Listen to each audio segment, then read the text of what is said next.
Vamos falar sobre a Final Edition? Muitos não sabem, mas a FE está chegando agora ao Brasil, em 2024, agora nesse segundo semestre, sendo lançada pela JBC, que muitos já conhecem, a casa de CNC no Brasil já há um bom tempo. Mas, afinal, o que exatamente é a Final Edition? Eu vejo por aí muitas pessoas se referindo, eu mesmo falo disso o tempo inteiro, Final Edition, Final Edition, Final Edition, e eu tô aqui para tentar explicar um pouco o que é, elucidar um pouco essa questão, porque eu sei que muitos de vocês ficam muito perdidos com essas coisas. E explicando um pouco, assim, de um modo geral, a Final Edition é justamente uma nova edição de Cavaleiros. Uma versão diferente, com revisões nas páginas, seja em questões de design de personagens, design de algumas armaduras também, algumas movimentações dos personagens no painel, eles ficando mais centralizados ou mais para um canto, o melhor posicionamento deles, vamos dizer assim, e algumas mudanças de diálogo, mudança no sentido de algumas coisas, e eu tô aqui para tentar falar um pouco sobre isso, sobre essas mudanças, algumas bem poucas mesmo, e por quê? Por que estamos tendo uma nova versão do mangá de Cavaleiros do Zodíaco logo agora? Então, falando um pouco das mudanças, a gente tem muitas mudanças de diálogo, né, mudando o sentido de algumas situações, ou deixando os diálogos mais curtos, mais dinâmicos, mais fáceis de serem lidos. Essas mudanças valem muito principalmente para a língua original, para o japonês, deixando um pouco mais jovial, melhor, menos redundante de muitas formas também. Aqui eu não sei o quão impactante vai ser para quem está lendo em português, por conta dessas questões de tradução mesmo. Né? A gente sabe que nem tudo é traduzido sempre ao pé da letra, existem adaptações, tem edições que adaptam coisas, levando em conta inclusive algumas questões do anime. Então eu não sei o quanto essa questão do diálogo vai impactar, mas com certeza vão ter uma diferença de tradução ali nos diálogos e em algumas situações para tentar se adequar melhor ao que a Final Edition vem trazendo. E não só isso, a gente tem algumas mudanças em questão de enredo mesmo e de construção de mundo. E eu peguei as que eu achei mais importante nesse momento para a gente tentar falar. Então, algumas questões mudaram no world build de Cavaleiros do Zodíaco. Como assim, você me pergunta? Por exemplo, uma questão que a gente tinha muito forte dentro da franquia e dentro da obra é que os cavaleiros interferiam em eventos históricos. Se eu não estou enganado, no anime, inclusive, eles falam, né, sobre a expulsão de Kublai Khan da China, o fim do Império Romano, as guerras napoleônicas, e os cavaleiros tiveram interferência em todos esses eventos. Agora não. No mangá também se falava isso, né, mas agora não. O mangá retira completamente essas ações. Os cavaleiros são de fato um grupo escondido que age à margem, em um mundo separado. Tirou-se essa conexão que existia entre o mundo real e um pouco do mundo dos cavaleiros também. Essa é uma questão que foi importante, que foi alterada agora na Final Edition. Né? Outras menções pequenas, como menções de poder de alguns personagens, eu ressalto muito do Ayoria. Na versão original do mangá, a gente tinha o Ayoria sendo posto como um dos mais aptos, um dos mais fortes Cavaleiros de Ouro, e agora qualquer menção que exaltasse o poder do Ayoria enquanto cavaleiro também foi retirada. Além disso, algumas outras pequenas situações, como o ataque que atinge a Saori, quando ela é atacada logo no início do arco das 12 casas pelo Cavaleiro de Sagitta, não é mais a flecha dourada que a gente viu muito no anime, no live action, não, desculpe, no Lenda do Santuário. Até mesmo no mangá a gente costumou-se chamar de flecha dourada, aquela coisa toda. Agora é apenas o ataque do Treme. É o ataque flechas fantasmas que fez aquilo com ela, que dá o start nas 12 casas e aquela coisa toda.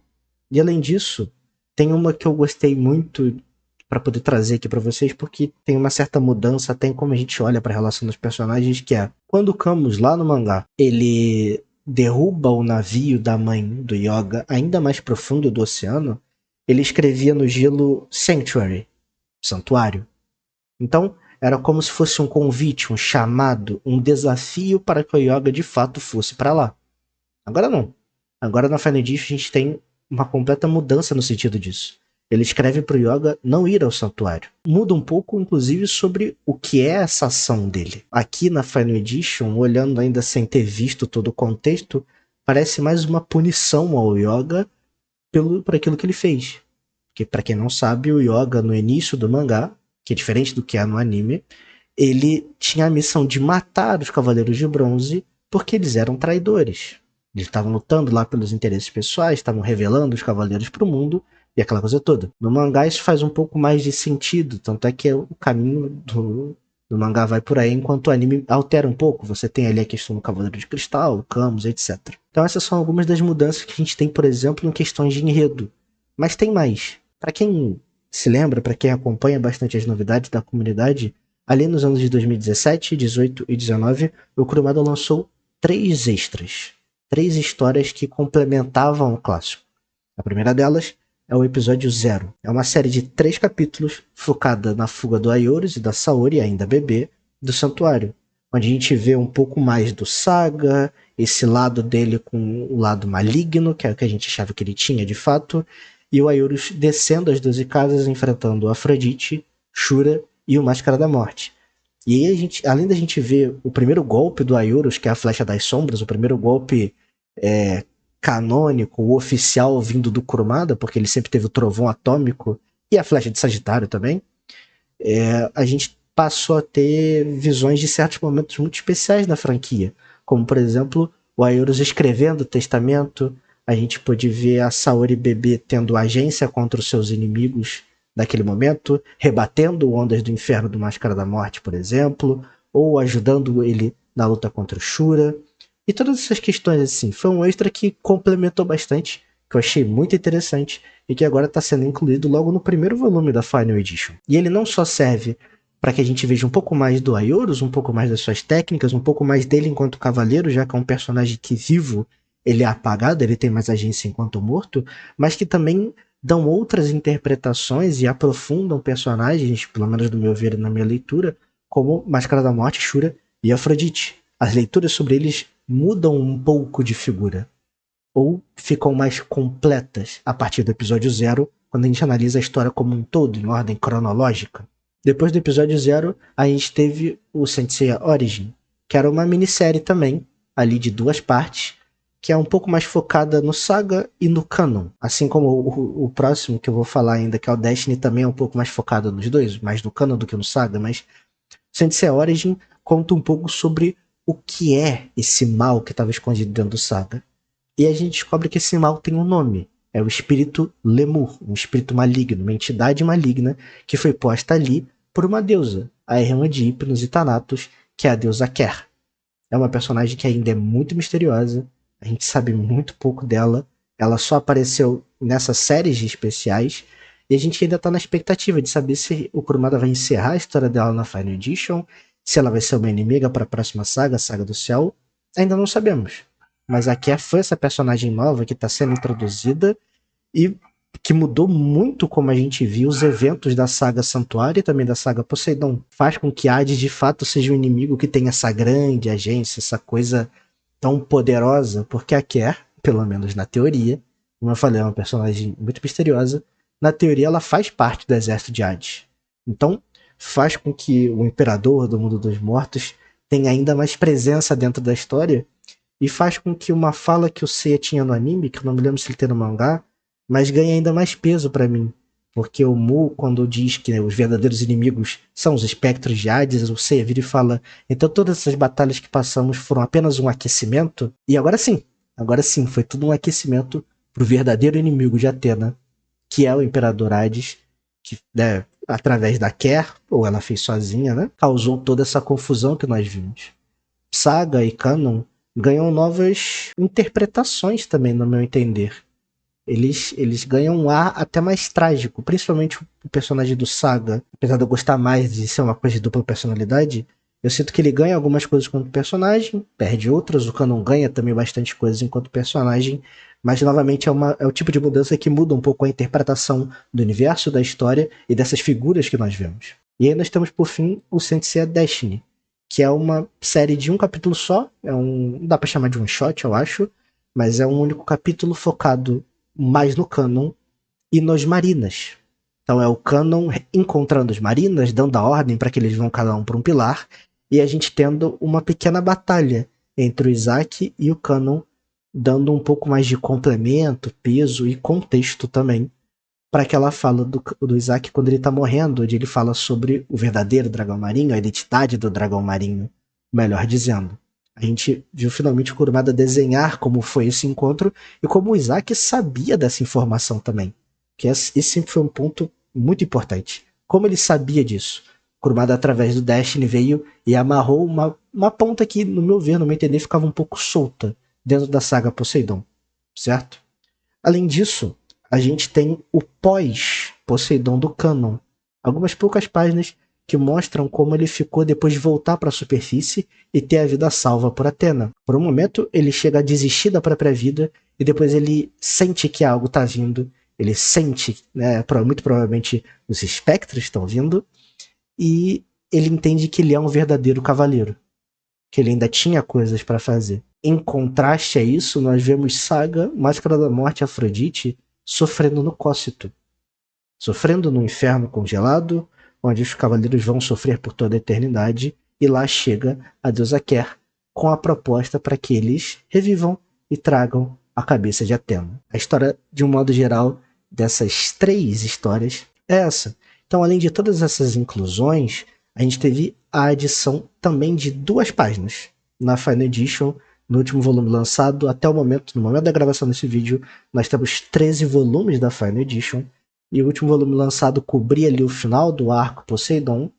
Tivemos essas 2 novas páginas que também serviam para a revelação do Isaac, onde o Yoga conta quem é o dragão marinho, e aí a gente tem finalmente a finalização desse plot que tinha ficado tão em aberto durante a saga clássica. E é interessante porque quando o Kurumada falou sobre a Final Edition, ele diz que está arrumando tudo aquilo que o incomodava. E guardem essa informação, porque eu particularmente acho muito importante a gente ter isso em mente. Ele pegar coisas que o incomodavam, que ele achava que às vezes não faziam tanto sentido, como algumas alterações que eu indiquei aqui para vocês quais eram, fora várias outras que tem, que eu deixei de fora, porque senão ia ficar um vídeo muito grande, e não é meu intuito falar ponto por ponto sobre as mudanças da Final Edition. E como eu vim dizendo, todas essas mudanças elas não alteraram o resultado final da história. Muito provavelmente a cena final de Cavaleiros continuará sendo Marin e os outros vendo o grande sol e a imagem dos Cavaleiros de Bronze no céu, aquele final em aberto que nós conhecemos. Mas essas mudanças alteram a percepção, o sentido e o caminho que a história nos leva, nos conta, até o final dessa jornada. E é por isso que eu acho a Final Edition interessante. Eu não tô aqui pra julgar se é bom ou ruim, não me cabe dizer isso no momento. Eu tenho a minha opinião pessoal, eu posso falar dela num vídeo se vocês quiserem, mas claramente vão haver diferenças interpretativas de personagens e situações que não tínhamos no mangá clássico. Algumas questões vão ser melhor pontuadas, outras vão trazer mais dúvidas e outras mudanças novas virão, de interpretações novas, como acho que já vieram a partir dessas 3 minisséries, sabe? E tudo isso nos leva e me leva principalmente a uma questão. Por que o Kurumada resolveu fazer uma Final Edition? E esse é um ponto muito importante, e aqui eu vou fazer uma análise que também é cheia da minha própria opinião do porquê ele resolveu fazer isso. Eu acho que a resposta mais óbvia para essa pergunta, e sinto que ela não pode ser tirada da equação, é muito uma questão comercial. Cavaleiros do Zodíaco mudou de editora, né? O Kurumada ele moveu muito dos títulos para a Akita Shoten. Estão sendo publicadas lá agora. Então, eu acho que tem também uma tentativa de readequação, de se encaixar mais desse universo todo dentro da Akita Shoten e tudo mais. E assim como as animações vêm tentando pegar um novo público, eu sinto que o Kurumada está tentando fazer a mesma coisa com o seu mangá. Não à toa a gente tem tantas atualizações em diálogos, eles ficando mais modernos, mais dinâmicos, mais curtos, mais fáceis de se ler. Os diálogos que antes eram muito longos, muitos deles foram encurtados. E eu sinto que isso vai muito também destinado a esse público mais jovem, que não consegue ler muitas coisas grandes ou que não tem muita paciência, o que torna a leitura de Sensei mais dinâmica, mais divertida e mais rápida. Pelo menos é essa a ideia. Não dá para julgar até realmente ler. E acho que tem uma questão muito importante também, sinto que as pessoas esquecem um pouco, muito também pelo desconhecimento da própria carreira do Kurumada. Mas após Cavaleiros do Zodíaco, o Kurumada ele passou a trabalhar de uma forma um pouco diferente. Ele trabalhou com diversos outros temas, ele fez diversos outros mangás, conseguiu publicar um mangá que fez um grande sucesso, que foi Beat X, que chegou a vir até para o Brasil, inclusive, publicado pela JBC e tudo mais. Mas é um Kurumada de revisitação. Ele revisita muito das suas obras. Seu primeiro grande sucesso, que foi Ringo Kakeru, foi revisitado por ele quando ele fez a sequência, que é Ringo Kakeru 2, que é uma obra diferente da primeira, É uma obra para um público diferente, inclusive, e completamente diferente, inclusive em termos de escrita, na minha opinião. É mais refinado em algumas partes, traz muito das marcas do Kurumada, mas tem melhores desenvolvimentos, uma história mais pesada, coisas acho que até mais profundas que Ringri Kakeru 1 também tinha, mas de uma forma diferente. A forma de contar histórias do Kurumada foi evoluindo, mudando e se moldando ao longo de todos esses 50 anos de carreira dele. Não só isso, ele revisitou uma obra que para ele, pelo menos na minha interpretação, deveria ser muito traumática, porque foi uma obra que ele escreveu e teve a internação do pai, a morte do pai, uma insensibilidade muito grande por parte dos editores que falavam que um pouco importava aquilo, ele tinha que continuar desenhando, que é Fumano Kojiro. Kojiro vem recebendo guidance ao longo dos últimos anos, que complementam a história, que tornam a história um pouco mais, não diria coisa, mas com mais substância para esses personagens, você sente mais apego por eles. E Kojiro também tem uma Final Edition.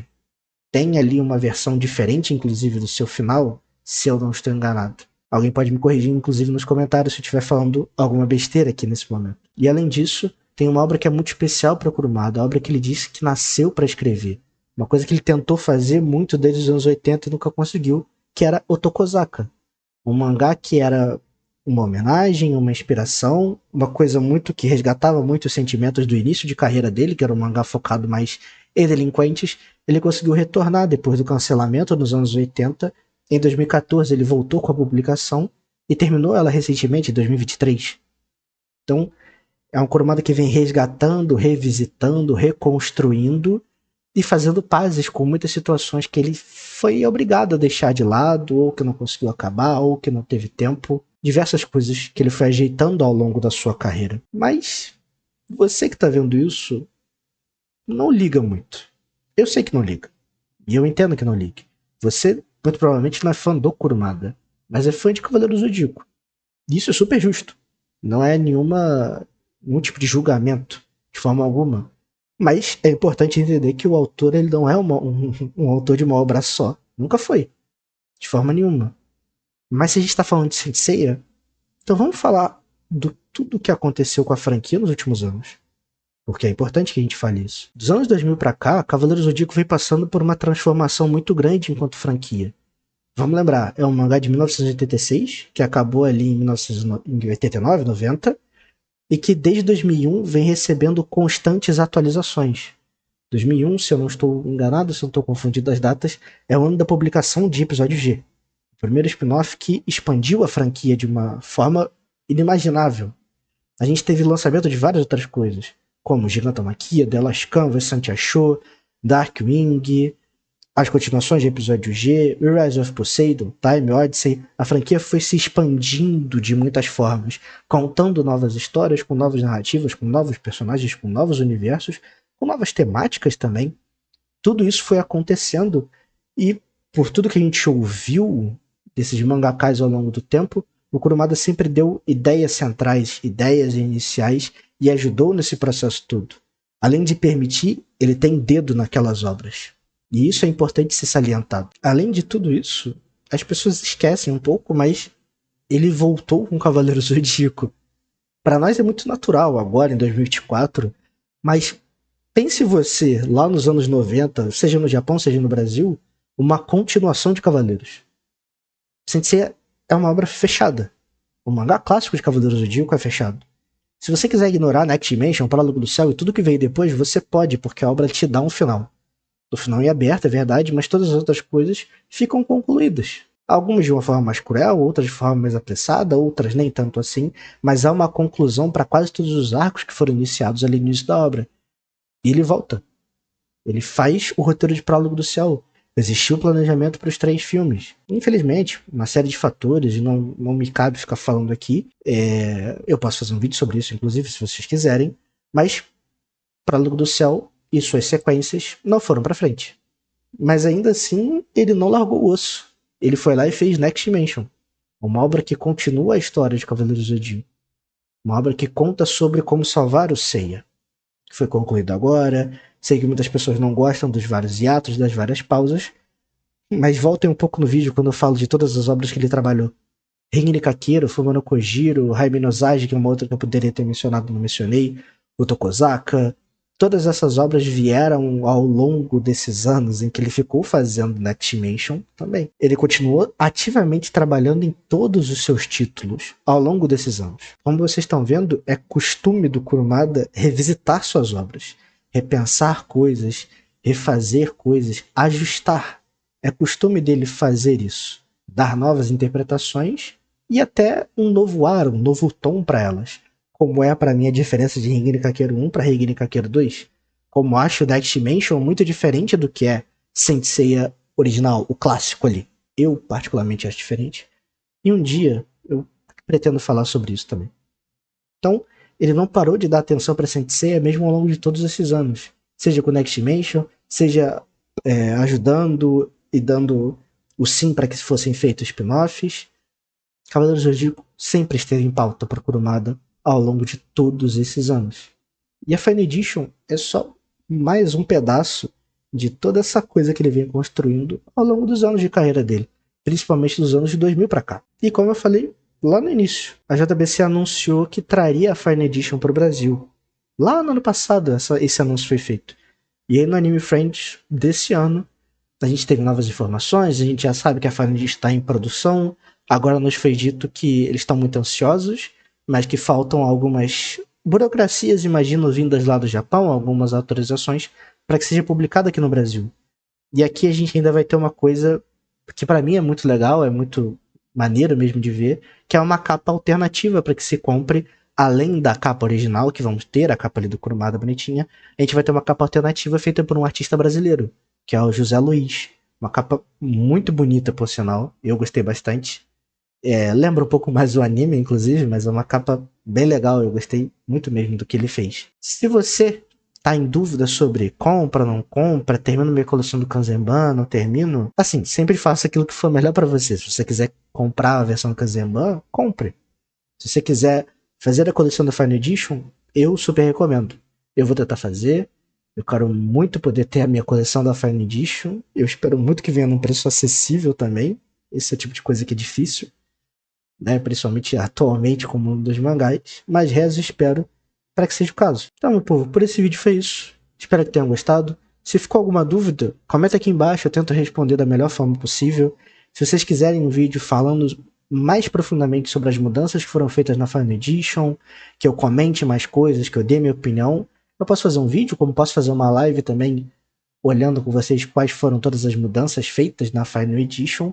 E aí a gente vai conversando e tudo mais. Mas comenta aqui embaixo se vocês querem, se não querem. O comentário de vocês é muito importante para eu poder saber o que vocês pensam nesse tipo de vídeo. E também para que o YouTube entenda que esse vídeo é bom e ele seja recomendado para mais pessoas, que chegue para mais inscritos. Também, agora o sistema do YouTube funciona não só com like, mas com comentário. Então, pô, comenta aqui embaixo, dá o like, se inscreve, manda esse vídeo para alguém que não sabe o que é a Fine Edition. Se você descobriu agora o que é a Fine Edition por conta desse vídeo, então repasse ainda mais a informação e vamos deixar a comunidade cada vez mais informada, mais aquecida, mais unida e com toda certeza mais apaixonada por Cavaleiros do Zodíaco. Mas é isso. Um grande beijo, um grande abraço e valeu!